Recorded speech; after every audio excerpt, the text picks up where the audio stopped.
know what I was expecting from my trip to Palestine, but I certainly did not expect to walk away with racial tensions between myself and the Black people in our group. And that's really disappointing for me to admit, because I was so excited to go on this trip with Black Americans, because I was always under the impression that Black people will be our greatest allies because they understand more than anybody what it's like to live under occupation, what it's like to be oppressed and racially profiled. But during the trip, it felt like some people were too busy playing oppression Olympics to fully grasp the experiences of Palestinians living in Palestine. Some people came on the trip with a very limited understanding of the Palestinian people and the Palestinian cause, which is problematic in and of itself. But the most problematic thing was the fact that some people were applying a Western lens of racial dynamics to a place where it does not apply. I am not going to sit here and deny that anti-Blackness exists in every single part of the world, but the issue of race is much different in Palestine than in most other places in the world. In Palestine, Palestinians of all colors are undoubtedly the most oppressed people. In Palestine, a non-Palestinian Black person is more privileged than a Palestinian of any color. And an American, Black or white, is one of the most privileged people in Palestine, right beneath Israelis. Some people in the group were too busy victimizing themselves and taking out their anger on all the wrong people to sit with the reality that in modern day, there are some people that are more oppressed than them. One person in particular was incredibly problematic, especially considering she was one of the group leads who was hosting private conversations exclusively for the 7 Black people in the group, which under almost any other circumstances I would encourage. I encourage Black people to create safe spaces for themselves to discuss racial issues among themselves. But the issue is that the only comments I heard come out of this person's mouth about Palestine and Palestinians were negative, were about how racist we are, were about how slavery persisted until the 20th century in Palestine, which is such an uneducated take, by the way. It was not exclusive to Black people, and it was not done mostly by Palestinians. So I believe these conversations being hosted by a person who came to Palestine with biases against Palestinians were so dangerous to Palestinians and ultimately to Black Palestinian solidarity. The most ironic part about all of this is the fact that we sat and had dinner with Afro-Palestinians in Palestine. We sat and broke bread with the family who runs the Afro-Pali Center in Jerusalem. And they are Black. They are visibly Black, and yet they are highly respected in the Palestinian community for the work that they do for Palestinians. I even talked to the chef at our hotel in the last couple of days, who was a political prisoner. He had just gotten out of prison 2 months before we arrived in Palestine. And he told us that he sat side by side with an Afro-Palestinian, son of the couple who runs the Afro-Pali Center. He sat with him in prison, and he was shocked when I asked him about racism in Palestine, because he was like, those are my brothers. I don't care what color they are. During this trip, I sat with Palestinians and I told them, talk to me bluntly. I'm a Palestinian. I'm not going to judge our community. Talk to me about racism in Palestine. And every single one of them was like, what is there to say? Like, racism exists in every community, yes, but in Palestine, it's actually few and far between, because the issue of race is so much more complicated in a place like Palestine. And I have been involved in Black activism for many years, and I know that when I am in Black spaces, it is not my place to call out issues within the Black community, especially when those people are being slaughtered. When I am in Black spaces, I am there to observe, to learn, to be an ally, not to call out Black people. By the way, these same people who sat there and talked all this shit about how racist Palestinians are did not hesitate to pose in front of a ginormous George Floyd mural painted by a Palestinian artist. They posed with that artist in front of the mural. And I bet they wouldn't dare look that artist in the face and say that he's racist. By the way, go support that artist. He's Banksy.2 on Instagram. He's an incredible person, incredible artist who I'm still in communication with. He is struggling right now. His daughter is in the hospital, so please reach out and try to help in any way that you can. But I refused to pose in that picture with the rest of the group because literally an hour before that, they were making fun of Palestinians. We passed a mural that was supposed to be, I believe, of Nelson Mandela, but it wasn't the greatest art. And so it kind of looked like George Floyd, and they couldn't tell who it was. And they literally said, "I'm so sick of these people." And yet they won't hesitate to pose in front of a George Floyd mural for a social media photo op. Even when we were about to walk into a masjid, there were beggars outside the masjid who asked some people for money. And she made a comment about how, oh, notice how they're not asking the black people for money because they think all black people are poor.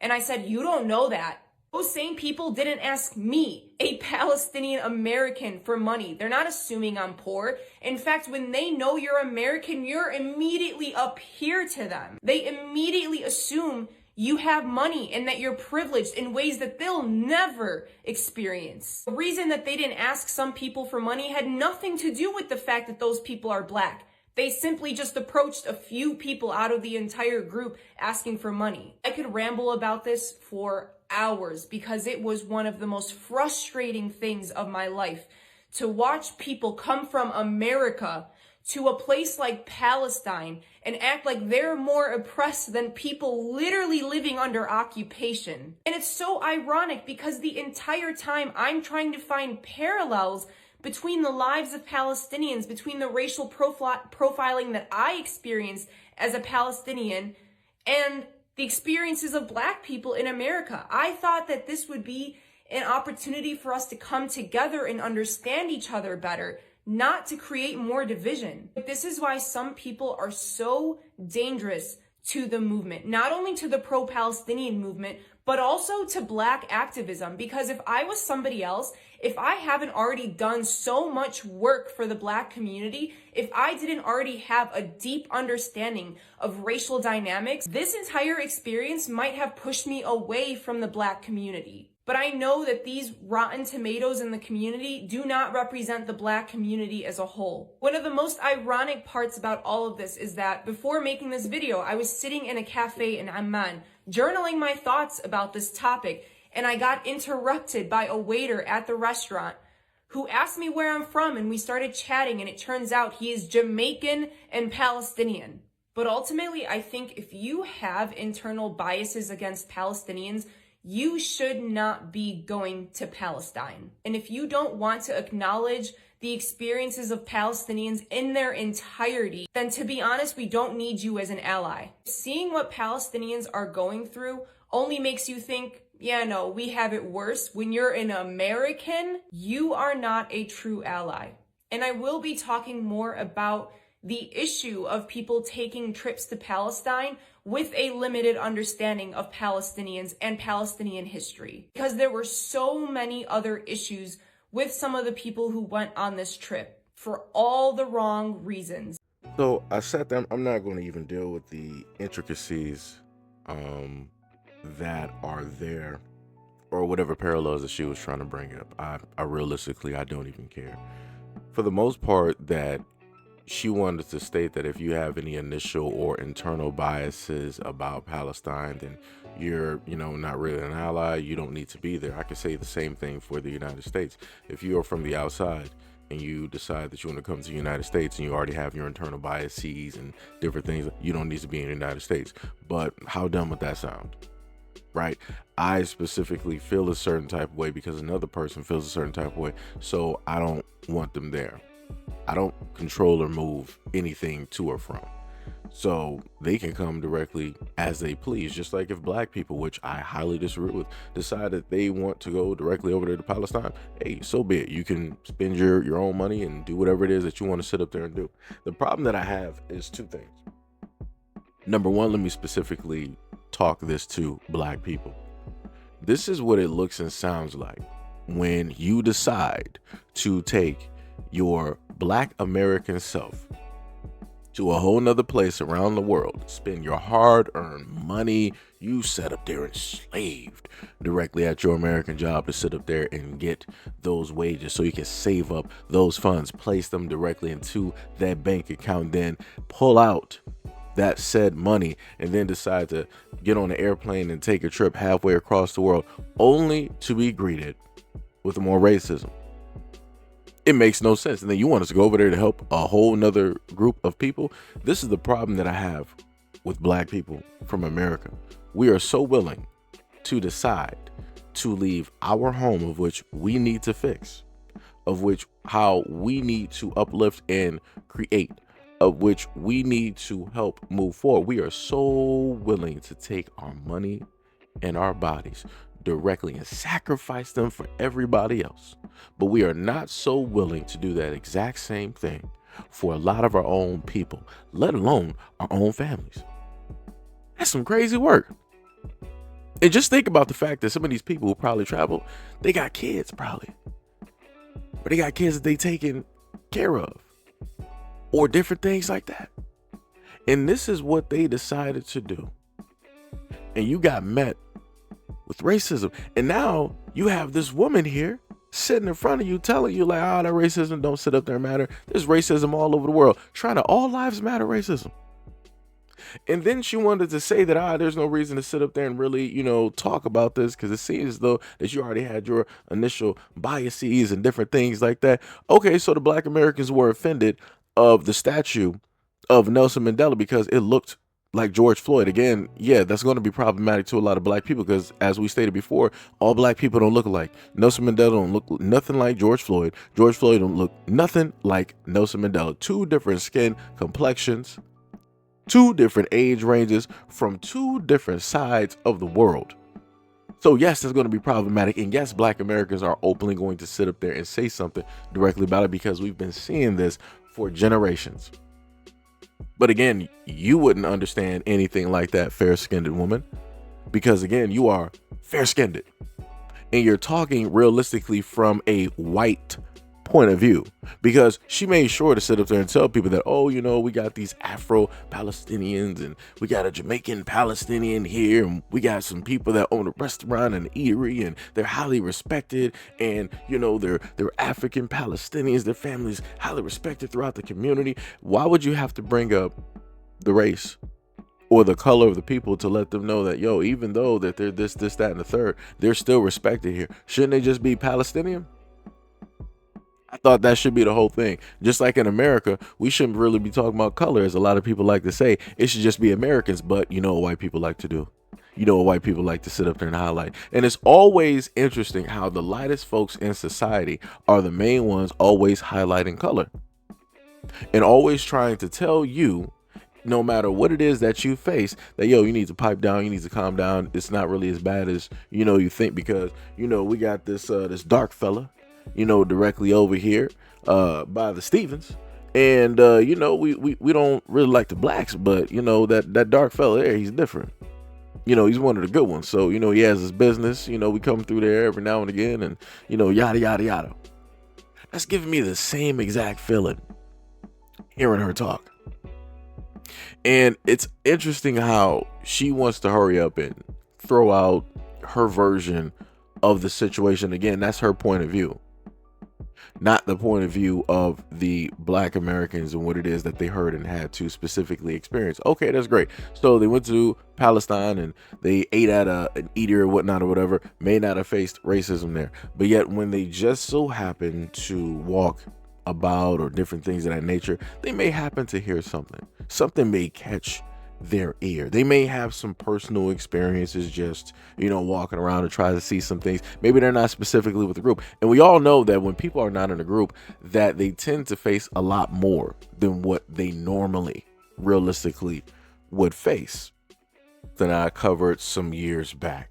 It said Peace Corps advises Black volunteers that they may be called the N-word by Ukrainian refugees. If you are black and are thinking about volunteering to help the people from the Ukraine, be careful. MTO News has learned that the Peace Corps website explains that black people are likely to face pretty blatant and possible dangerous forms of racism from Ukrainian refugees. This is something that I talked about before, because in the past we had a whole thing with the Ukraine, and you had black people from America wanting to go directly over and decide that they wanted to help out other people, right?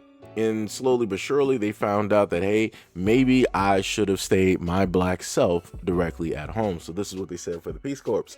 Possibly considerations for black Americans or black volunteers. Volunteer voices, people of color, face many challenges in the Ukraine as Peace Corps volunteers. However, African Americans will confront far more complicated issues for modern parts of Ukraine. African Americans are part of the community and day-to-day life. However, there are many Ukrainians who have never met a black person before. Their understanding of African American culture is fueled by the media and African stereotypes. You will generate lots of interest and curiosity and stares. So these stares can make you uncomfortable and annoyed. Ukrainians' initial perception of you may be that you are from Africa. It may not, and it does not help if they understand that you are an American.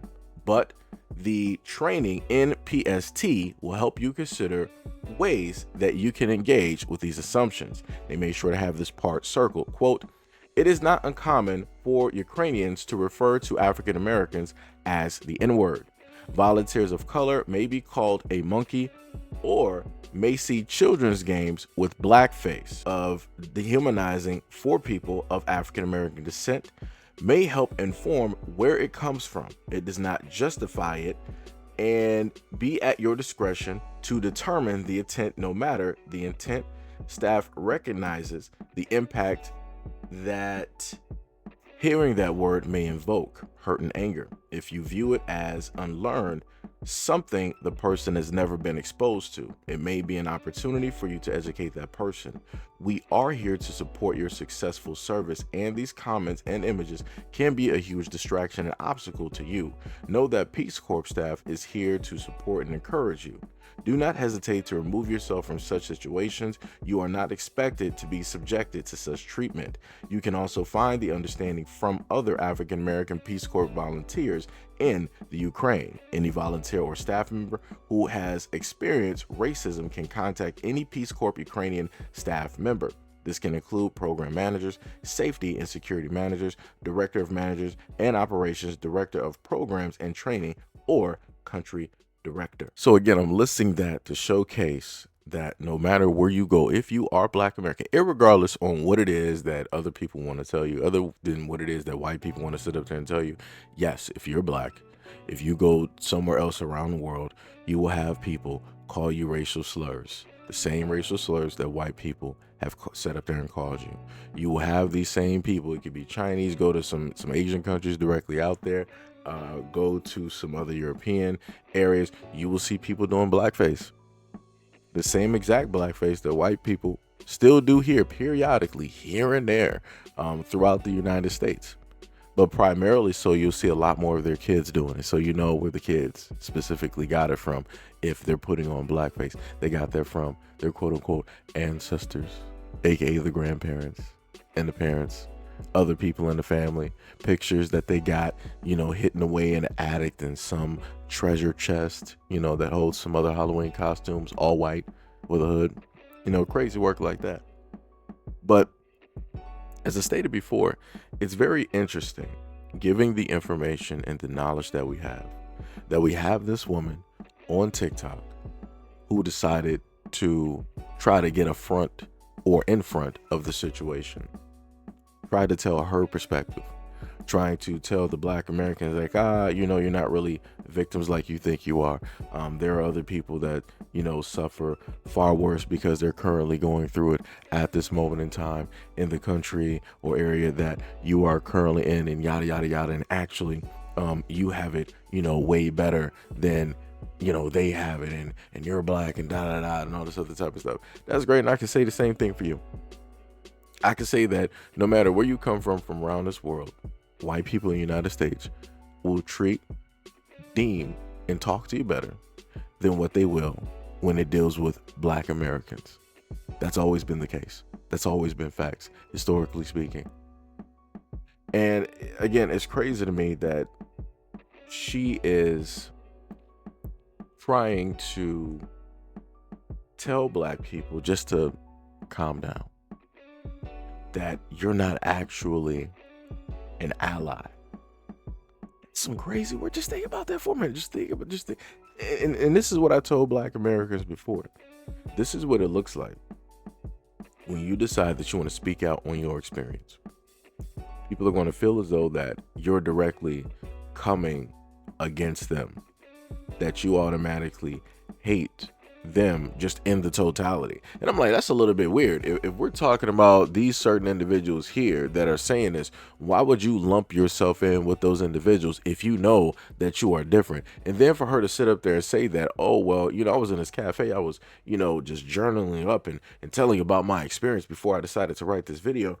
And this, this Black Palestinian, came up to me, and we had some, back and forth, conversation. And I asked him, where he was from and yada, yada, yada. And I found out he's Jamaican and Palestinian. Okay, Ed, that doesn't automatically make him Black. Jamaicans will sit up there and tell you that they are not Black. They'll say that they are Jamaican. Africans will tell you that they are not Black, that they are Nigerian, Kenyan, Zimbabwean, Ghanaian, or wherever. South African. They'll tell you other things to let you know, to sit up there and set you straight. A lot of people out here who are melanated, they find it very disrespectful if you decide to call them Black. Black people in America have learned that.